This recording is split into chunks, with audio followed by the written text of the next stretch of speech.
ஆகாஷ்வாணி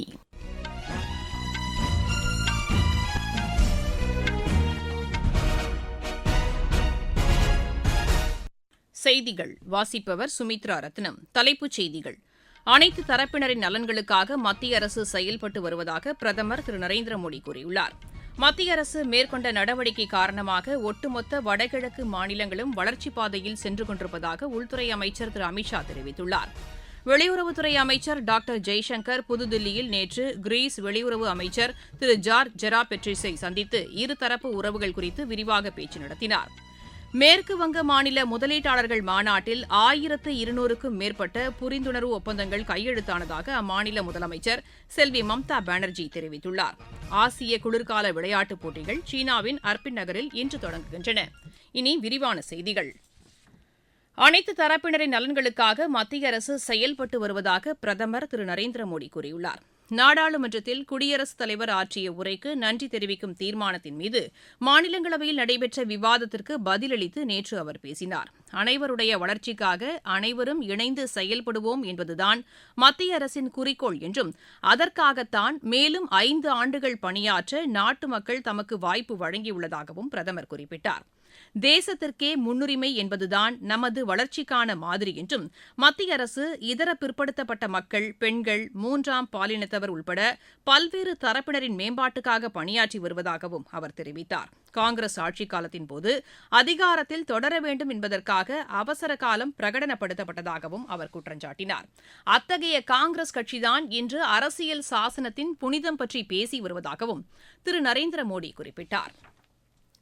பிரதமர் திரு நரேந்திர மோடி தலைமையிலான அரசு மேற்கொண்ட நடவடிக்கை காரணமாக ஒட்டுமொத்த வடகிழக்கு மாநிலங்களும் வளர்ச்சிப் பாதையில் சென்று கொண்டிருப்பதாக உள்துறை அமைச்சர் திரு அமித் ஷா தெரிவித்துள்ளார். திரிபுரா மாநிலத்தில் அரசு பணிக்கு தேர்வு செய்யப்பட்ட 2800 பேருக்கு பணி ஆணைகளை காணொலி வாயிலாக வழங்கி அவர் பேசினார். திரிபுரா மாநில அரசு இளைஞர்களுக்கு அதிக வேலைவாய்ப்புகளை வழங்கி வருவதாகவும் எந்தவித பாகுபாடு மற்றும் முறைகேடும் இன்றி வெளிப்படைத் தன்மையுடன் பணி ஆணைகள் வழங்கப்படுவதாகவும் அவர் தெரிவித்தார். கடந்த 10 ஆண்டுகளில் மத்திய அரசு மேற்கொண்ட முயற்சி காரணமாக பிரிவினை இயக்கங்களுடன் 3 ஒப்பந்தங்கள் செய்யப்பட்டதாகவும் இதனால் மாநிலத்தில் அமைதி நிலவுவதாகவும் அவர் கூறினார். திரிபுரா மாநிலத்தை வடகிழக்கில் உள்ள பல்வேறு மாநிலங்களுடன் இணைக்கும் வகையில் சாலை மற்றும் ரயில் போக்குவரத்து வசதிகளை மத்திய அரசு மேம்படுத்தியுள்ளதாகவும் திரு அமித் ஷா கூறினார். குடியரசு துணைத் தலைவர் திரு ஜெக்தீப் தங்கர் இன்று கர்நாடக மாநிலத்தில் பல்வேறு நிகழ்ச்சிகளில் பங்கேற்கிறார். ராணிபன்னூரில் நடைபெறவுள்ள கர்நாடக இலக்கிய திருவிழாவில் அவர் சிறப்பு விருந்தினராக கலந்து கொண்டு உரையாற்றவுள்ளார். ஏழை மற்றும் நடுத்தர மக்கள் பயன்பெறும் வகையில் குறைந்த வாடகையிலான குடியிருப்புகள் கட்டும் பணி தீவிரமாக நடைபெற்று வருவதாக மத்திய நகர்ப்புற விவகாரங்கள் துறை அமைச்சர் திரு மனோகர்லால் கூறியுள்ளார். மக்களவையில் நேற்று கேள்வி நேரத்தின்போது இதனை தெரிவித்த அவர் இத்திட்டம் நகர்ப்பகுதிகளுக்கு புலம்பெயரும் மக்களுக்கு பெரிதும் பயன்படும் என்று கூறினார். அம்மக்களின் பணியிடங்களுக்கு அருகாமையிலேயே இத்தகைய குடியிருப்புகள் கட்டித்தரப்படுகிறது என்றும் அவர் தெரிவித்தார். ஜவஹர்லால் நேரு தேசிய நகர்ப்புற புனரமைப்பு திட்டத்தின் கீழ் கட்டப்பட்டு காலியாக உள்ள வீடுகளும் ராஜீவ் வீட்டு வசதி திட்டத்தின் கீழ் கட்டப்பட்ட வீடுகளும் இத்திட்டத்திற்காக பயன்படுத்திக் கொள்ளப்படுகிறது என்றும் அவர் தெரிவித்தார். தமிழகத்தில் ஸ்ரீபெரும்புதூரில் 18,112 வீடுகள் கட்ட இலக்கு நிர்ணயிக்கப்பட்டு இதுவரை 6,160 வீடுகள் கட்டி முடிக்கப்பட்டுள்ளது என்றும், ஒசூரில் 13,500 வீடுகள் கட்ட இலக்கு நிர்ணயிக்கப்பட்டு 6,576 வீடுகள் கட்டி முடிக்கப்பட்டுள்ளது என்றும் அவர் தெரிவித்தார். கொல்கத்தாவில் நடைபெற்ற மேற்குவங்க மாநில முதலீட்டாளர்கள் மாநாட்டில் 4,40,000 கோடி ரூபாய் மதிப்பிலான முதலீடுகளுக்கான யோசனைகள் வந்துள்ளதாக அம்மாநில முதலமைச்சர் செல்வி மம்தா பானர்ஜி தெரிவித்துள்ளார். நேற்று செய்தியாளர்களிடம் பேசிய அவர் இந்த மாநாட்டின்போது மேற்குவங்க அரசுக்கும் பல்வேறு நிறுவனங்களுக்கும் இடையே 1,200க்கும் மேற்பட்ட புரிந்துணர்வு ஒப்பந்தங்கள் கையெழுத்தானதாக கூறினார். வடக்கு 24 பர்கானா மாவட்டத்தில் இயற்கை எரிவாயு துரப்பண பணிக்காக எண்ணெய் மற்றும் இயற்கை எரிவாயு கழகத்திற்கு மாநில அரசு 50 ஏக்கர் நிலத்தை வழங்கியுள்ளதாகவும் அவர் தெரிவித்தார்.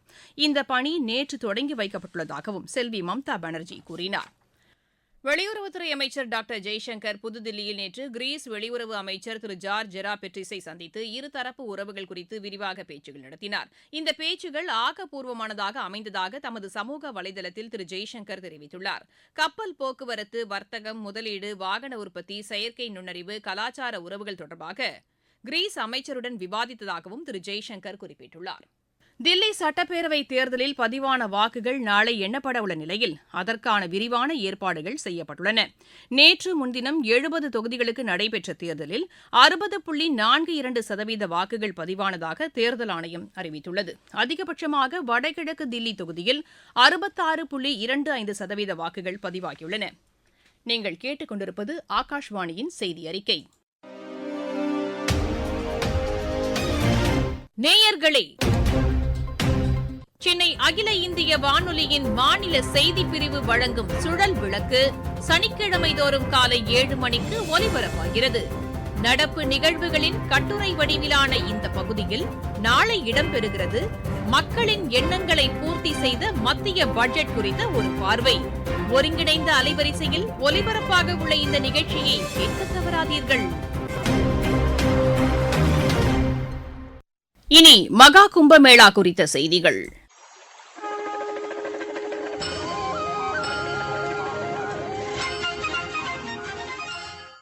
உத்தரப்பிரதேசத்தின் பிரயாக்ராஜில் நடைபெற்று வரும் மகா கும்பமேளாவில் குஜராத் முதலமைச்சர் திரு பூபேந்திர பட்டேல் இன்று பங்கேற்கிறார். திரிவேணி சங்கமத்தில் அவர் புனித நீராட உள்ளதாக எமது செய்தியாளர் தெரிவிக்கிறார். பிரயாக்ராஜில் உள்ள ஹனுமன் ஆலயம் உள்பட பல்வேறு ஆலயங்களுக்கும் அவர் செல்ல உள்ளார். இந்நிலையில் மகா கும்பமேளாவில் பங்கேற்பதற்காக பாகிஸ்தானின் சிந்து மாகாணத்திலிருந்து 68 யாத்ரீகர்கள் பிரயாக்ராஜ் வந்துள்ளனர். அவர்கள் இன்று திரிவேணி சங்கமத்தில் புனித நீராடி வழிபாடு நடத்த உள்ளதாக உத்தரப்பிரதேச மாநில செய்தி மக்கள் தொடர்புத்துறையின் செய்திக்குறிப்பு தெரிவிக்கிறது. இந்த கும்பமேளாவில் பங்கேற்பதற்காக இந்திய அரசு விரைவாக விசா வழங்கியதற்கும் அவர்கள் நன்றி தெரிவித்துக் கொண்டனர். இதற்கிடையே நாட்டில் உள்ள 3 புதிய குற்றவியல் சட்டங்கள் குறித்து பொதுமக்கள் அறிந்து கொள்ளும் வகையில் பிரயாக்ராஜில் நடைபெறும் மகா கும்பமேளாவில் டிஜிட்டல் கண்காட்சி அமைக்கப்பட்டுள்ளது. இந்திய நீதித்துறையின் வரலாற்றில் மாற்றத்தை பிரதிபலிக்கும் வகையில் கடந்த ஆண்டு ஜூலை 1ஆம் தேதி முதல் புதிய சட்டங்கள் நாடு முழுவதும் நடைமுறைக்கு கொண்டுவரப்பட்டன.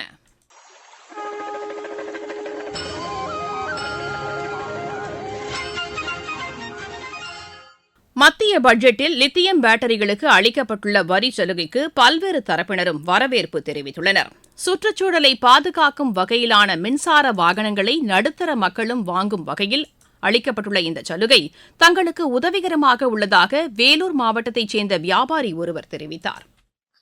ஆனந்த் பாபு மத்திய அரசு அறிவிச்ச பட்ஜெட்ல லித்தியத்துக்கு வரி விலக்கு இருக்கிறதுனால எங்களுக்கு வியாபாரிங்க எல்லாமே நாங்க ரொம்ப மகிழ்ச்சியா இருக்கோம். ஏன்னா வரி விலக்கு அதிகமா இருந்ததுனால எல்லாருமே இ வெஹிக்கிளுக்கு நிறைய பேர் மூவ் ஆவாங்க.